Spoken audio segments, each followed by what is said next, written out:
आप सजग दिखे नहीं, सजग आप रहें, वो धरातल पे दिखाई दे।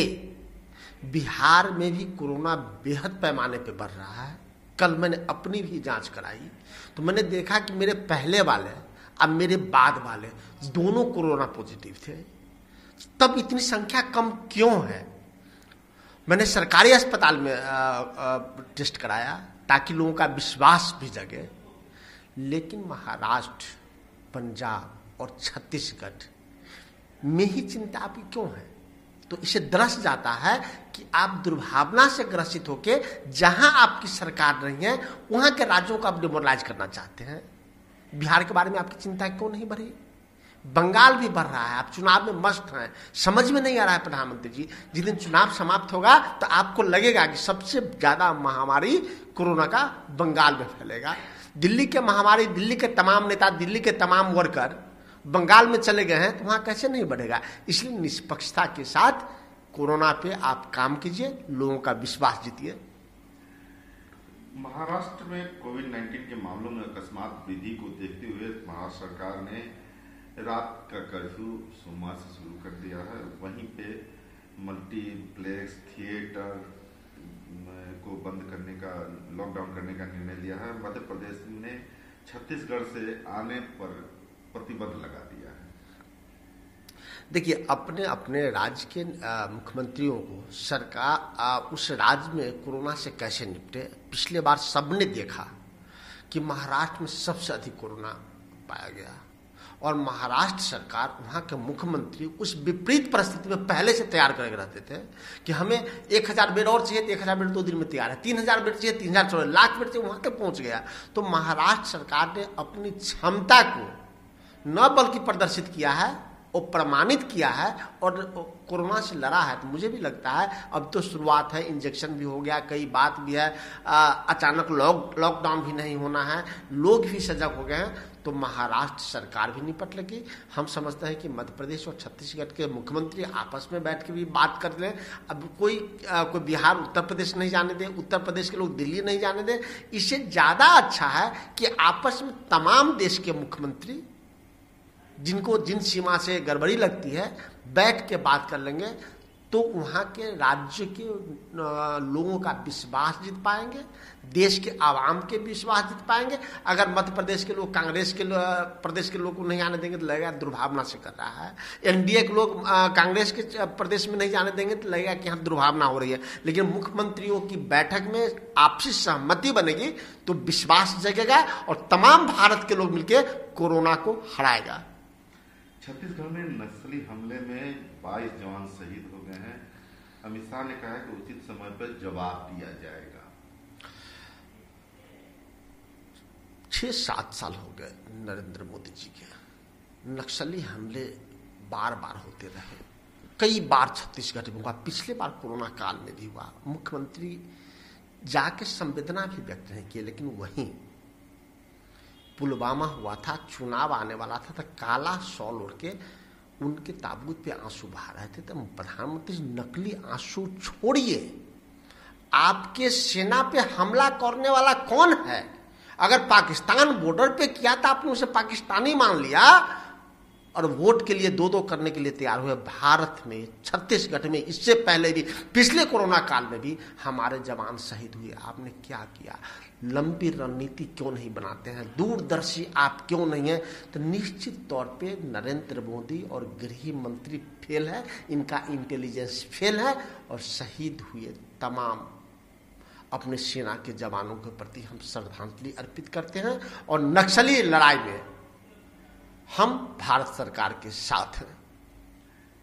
ममता पर सिंडिकेट टैग लगने के बाद, जिसमें अभिषेक बनर्जी को 35 करोड़ जाने का जो टेप वायरल हुआ था, उसके बाद ममता ने मोदी साहब को सिंडिकेट 1 और 2 करार देते हुए विपक्ष को मारने का आरोप लगाया है। यूपी बिहार से गुंडों को लाकर बंगाल पर कब्जा करने की कोशिश कर रहे हैं गुजराती। यह बात कही है ममता बनर्जी ने हावड़ा में चुनावी रैली में। देखिए, जिस प्रकार से भारतीय जनता पार्टी के तमाम लोग बंगाल में प्रचार कर रहे हैं, कोई अपनी उपलब्धि नहीं गिना रहे हैं। प्रधानमंत्री जाते हैं तो बनारस और बंगाल की बात करते हैं। आदित्यनाथ योगी जाते हैं, देश के राज्य के मुख्यमंत्री हैं, उत्तर प्रदेश जैसे राज्य का मुख्यमंत्री होना बड़ी बात है, लेकिन वह अपनी उपलब्धि के बजाय वहां जय श्री राम कहते हैं। कभी कहते हैं ठोक देंगे, कभी कहते हैं अंदर कर देंगे, कभी कहते हैं छोटा कर देंगे, कभी कहते हैं बड़ा कर देंगे। क्या हो गया है भारत के लोकतंत्र को?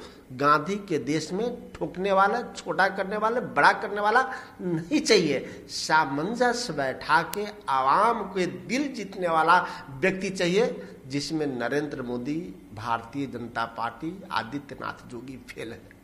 अरविंद केजरीवाल ने भाजपा के केंद्र सरकार पर आरोप लगाया है कि किसानों के आंदोलन का समर्थन करने का खामियाजा यानी जो आरोप है वो भाजपा सरकार ने अरविंद केजरीवाल सरकार को दंडित करना शुरू कर दिया है। जैसे एनसीटी एक्ट ला करके उनके दिल्ली सरकार के बहुत सारे पर काट दिए गए और उपराज्यपाल को दे दिए गए। इसको लेकर के उन्होंने कहा इसके पीछे किसान आंदोलन का समर्थन करने के चलते मुझे दंडित किया जा रहा है।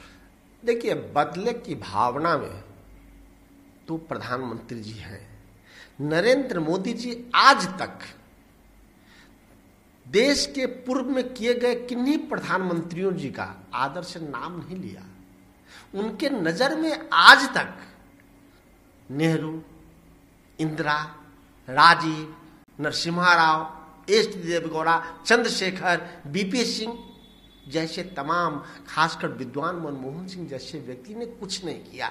नहीं तो आज तक कभी अपने जुबान से इतने बड़े हस्ती का नाम लिया, कल प्रधानमंत्री भी पूर्व हो जाएंगे। तो प्रधानमंत्री दुर्भावना में तो है।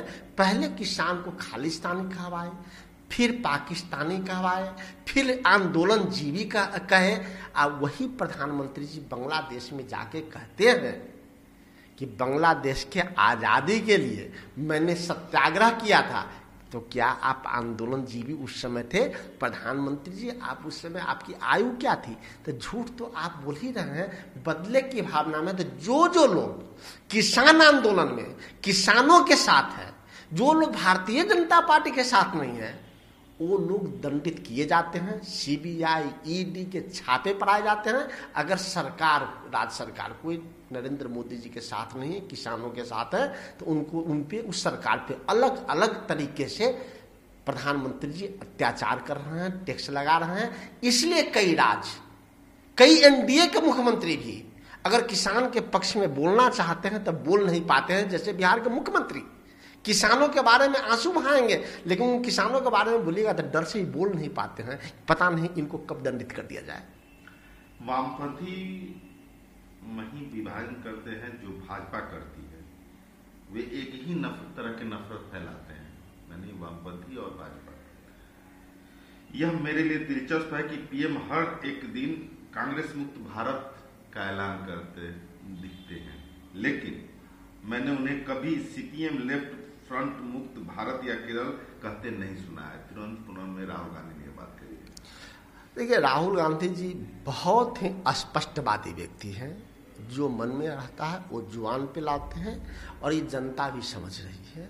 तो बात तो सत्य है कि प्रधानमंत्री जी बार बार कांग्रेस मुक्त की बात करते हैं, जो कांग्रेस सुभाष चंद्र बोस, गांधी, नेहरू का रहा है, लेकिन कभी तो नहीं कहें कि सीपीआई मुक्त, सीपीआई-एमएल मुक्त, माले मुक्त, कभी ऐसा नहीं कहते हैं। तो विभाजनकारी ताकतों को नरेंद्र मोदी जी का समर्थन हमेशा रहा है और गांधीवादी ताकतों से वो हमेशा नफरत करते रहे। चूंकि वो जिस विचारधारा से आए हैं वो विचारधारा भारत को कभी कबूल नहीं है, इसलिए वो विभाजनकारी तौर तरीके में विश्वास रखते हैं।